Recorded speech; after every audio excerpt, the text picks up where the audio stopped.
love for you to kind of introduce yourself to people who might not know you. Okay. So yeah, tell us a little bit about yourself. All right. Oh, talk about me. So, hi. My name is Esther. I am married to an amazing husband called Anthony. We have a beautiful little madam, I call her, called Eliana. She's 2.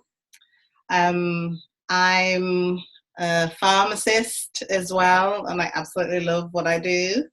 And it's just been a real honour to be able to serve, especially during this time. But yeah, I'm a daughter, of course, of a sister. I'm a friend to many.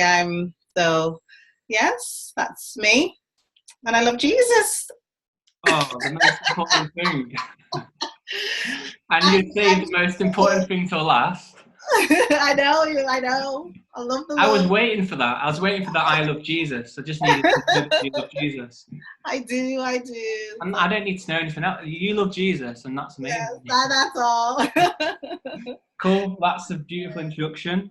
And Yeah. so obviously we really in interesting times at the moment, Yeah. and a lot has changed very quickly.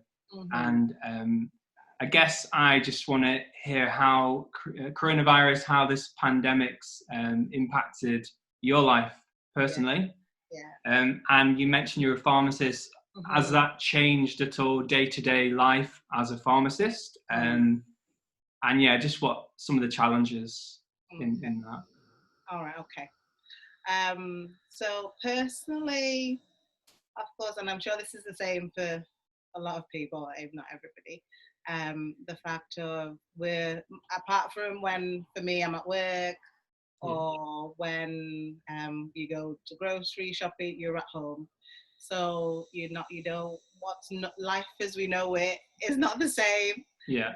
So not being able to go, you see friends and socialize and then come things like church and I know that we're adapting to that and we're doing things differently, but it's not the same as having that kind of personal or actual social interaction. So that has been different. For me, I think because with work that has been busy. So I don't really feel like, oh gosh, what do I do with myself? I'm still quite on the go at the moment. I guess in the area of personally, it's affected how life as we know is normal. It's also been, on the flip side of that, been good in the sense that you get to spend more time at home with family. So that has been great. And because Eliana's not at nursery at the moment, so having to engage with her a lot more and do things with her and things more.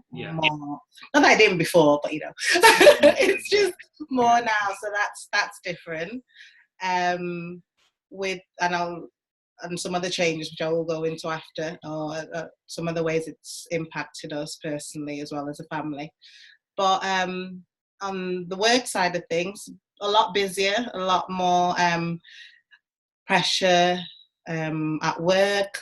It has kind of died down a little bit now in the intensity of it all. I think everybody's getting into that new sense of norm. So things are a bit calmer now with work, but especially the past few weeks have been really, really intense and busy, and a lot more pressure and increased demand for services and things. So trying to keep up with that and stuff. But no, I think we've just had the mentality of this. I'll use this word. I feel this word has been so used, but I think it just sums up how the feeling behind this time, unprecedented times. Yeah.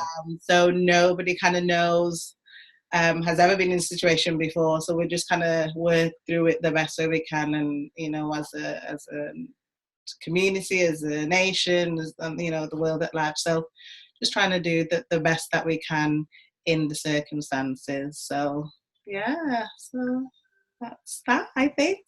Wow.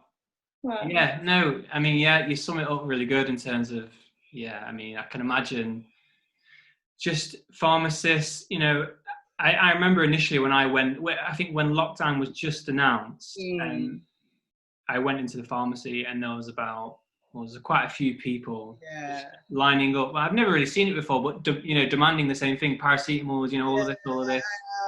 And I thought then at that moment, wow, if it's like this now, I wonder what it'll be like in a couple of weeks when certain drugs, certain things are in high demand. But it seems to be, I don't know, have you seen it change in terms of, have things got better in that sense in terms of demand?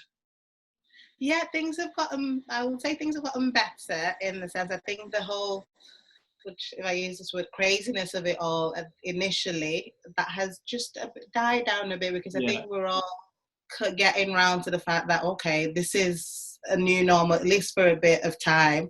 So people have kind of gotten used to it a bit. So things, the way the demand for things were things like paracetamol, things like, and I'm sure in other sectors, like you go to the grocery shop, there's no toilet roll. So things like that have kind of died down. And because the demand for it was so much, or for things like this was so much more, and then the supply wasn't that much, you couldn't meet up. But now, because I think they've taken into account things like the demand was so high for like things like some medicines and things, they've kind of caught up with that and matched the demand with the amount, the supply of these things. So it's kind of calmed down now, and it's so it's different. And just the idea, and especially with social distancing, that has been another thing that I think has impacted, especially in the pharmacy. You have to be really conscious of that, and seeing people queue up so much, it's just like, with that and trying to navigate that has been interesting. But I think, like I say, people have got used to that, so it's okay. Cool.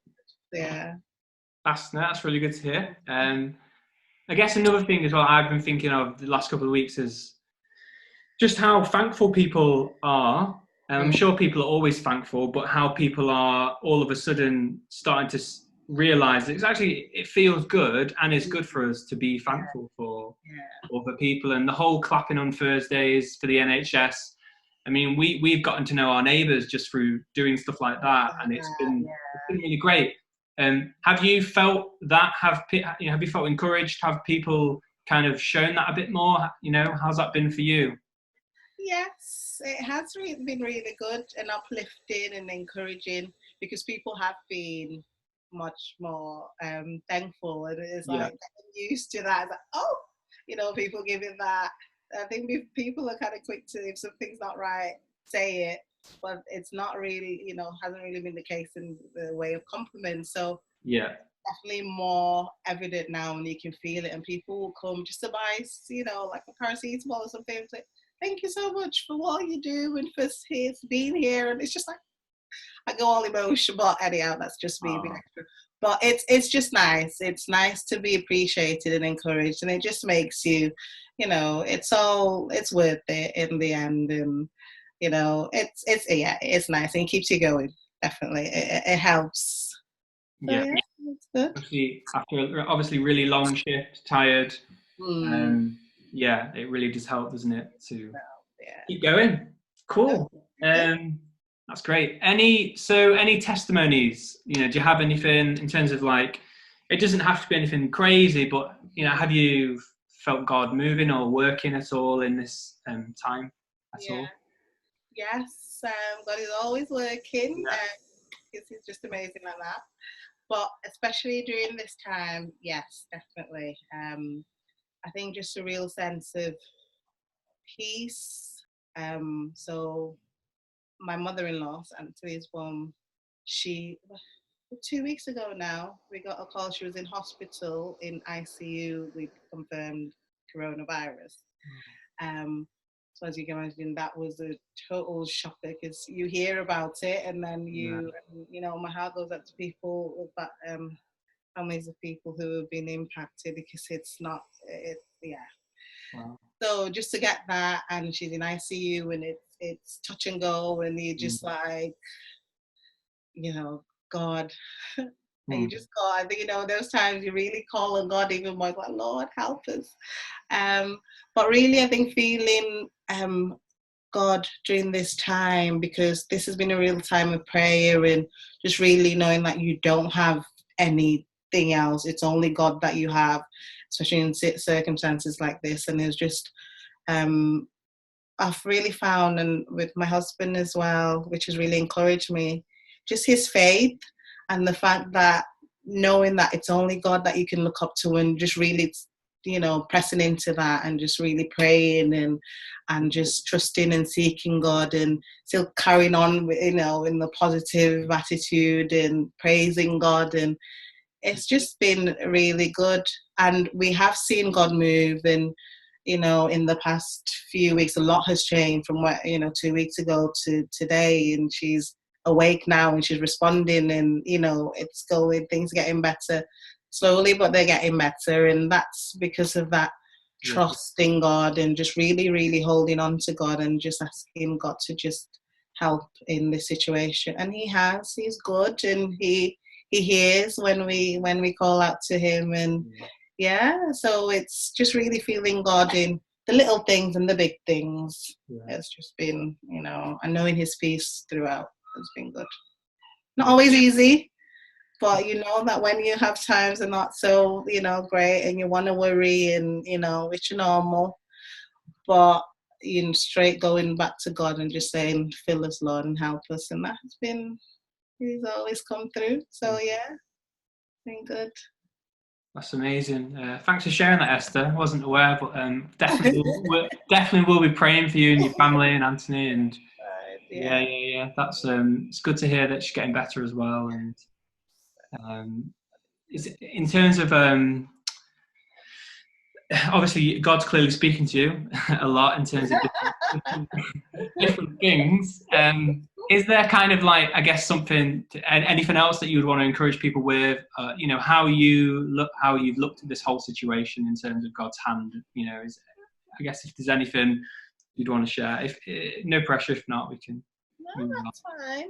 Okay. I want to share something actually, because I think a few months back I just felt really led to study the book of Daniel.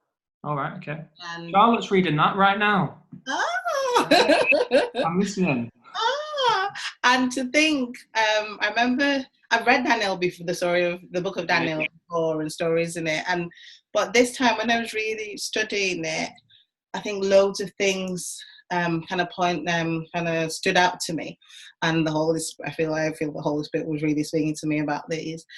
And I think one of two things actually, the fact of trusting God. When I was reading the story of Shadrach, Meshach, and Abednego in the fire and in the fire, and just what really stuck out to me there was the fact of trusting God, that God is mighty to save and to help, but then your actions, when you declare that and say, I trust God and I believe it, but your actions actually mirroring what you're saying. Mm-hmm. Because it's not always easy, because there are times where, you say trust God, but then our actions, we go into, we're human, we worry, we do, things, and then it's like, am I really trusting God? And, but the fact that they trusted God, that God was mighty to save them. And if he didn't save them, their trust and faith in God was unwavering. So I think that was something that really stuck out to me, and the fact that God is mighty to save his people. And you go on to read about Daniel in the lion's den, and it's about prayer, and even with the actual imminent threat of danger to his life, he was still, praying, not doing anything different, still praying to God in the same way he was doing, because I think that comes from knowing, again, I think it kind of links back to the trust, trusting that God, he serves a living God. So irrespective of whatever's going on around him, he's going to stay focused and plugged into that, and that, God would be God in his life. And that was proven in the, when we read on about the story of him in the lion's den, and how God shut them out of the lions and he came out fine. And in all this, God was glorified. And I think those two things, just really trusting God. And I think back, and during this season, with what's going on with our family at the moment, I've actually gone back into the book of Daniel and studied that, and just been reminded. When I say faith comes from hearing, and hearing the word of God, just really been reminded and strengthened in those times, Wow, yeah. from the fact that God is mighty to save his children. We just need to pray, trust in him, commit things to him, and he will leave it into his hands, and what he hears and he answers. So Yeah. so just to encourage everybody, God is good, and we go through things, but he's always there, and he's good, and just wants us to press in. So yeah. No, that's really good. I think obviously, like the Book of Daniel, you're outlining so well, Esther, is a perfect example of trusting in God when your circumstances and things around you are changing, Yeah. and having that trust and faith. He's faithful too, but even if he doesn't, he's still faithful. And I think that's beautiful. And I want to go and read that story, because Charlotte's already been saying stuff about Daniel, and now it's another confirmation. So awesome. That's really good. Thank you so much for sharing that. I guess one final thing is just how can we pray for you as King's Church family? How can we, this is your opportunity. This is your opportunity to be blessed with people praying for you. And so how can we pray for you and your family during this time, Esther? Okay. I think it's just praying that God will, I think this is a prayer for me, will probably pray for a lot of us. Well, that God will, and that's a prayer that's been on my mind, that God will heal our land, and it will just see us through this time, reveal to us and do the work in us that needs to be done during this time. But yeah, that he should just keep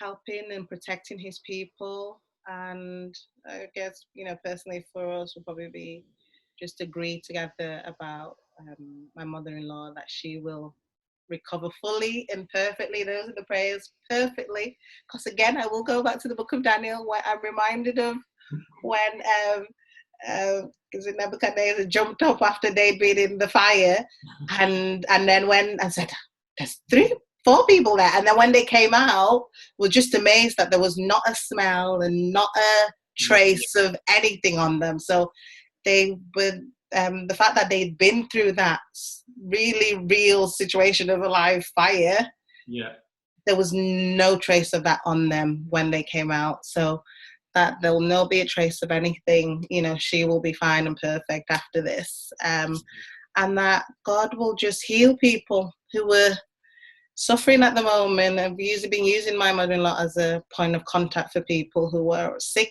at the moment, and just praying healing and for others, and just a sense of peace for everybody during this time. And yeah, that we'll really know God, feel God's presence and know him more, and come through this together stronger for us, and heal our world. That's a prayer. Heal our land, Lord. Yeah, that's it. That's a really good prayer, and I think I just think I'm really encouraged and built up by what you shared, really, from Daniel. And I just want to say thank you to you, Esther, for obviously working. I feel that, a lot of people, are in different situations. Some people have been, furloughed. Some people have been laid off. Some people took pay cuts. Some people, everyone in so many different situations. And so I'm really lucky I can work in this room from home. And so I'm really thankful that you're out there, and you're working hard, and you're supplying medicine to really thankful people. No one's demanding their prescriptions. Oh, no one at all. So patient. Take your time. Well, saying that though, on the most part, a lot of people I think they've kind of gotten into it this now, and a bit more understanding as well. So. Wow. Praise the Lord. Yes, not everybody, but a lot of people are. Wow. Some people are just, see the bright side in things, but I don't know. But yeah, it's all good. And like you say, mirroring you, what you're saying, I'm grateful. I've got I've got a job, and I don't have to worry about that, and there's no worry with that. So no, just really grateful to God and for protection and keeping keeping me and my family and us and our friends and family. Yeah. So Cool. Thank you so much for this amazing interview, and I'm sure people who get to watch it back and stuff will be really blessed by what you've had to share.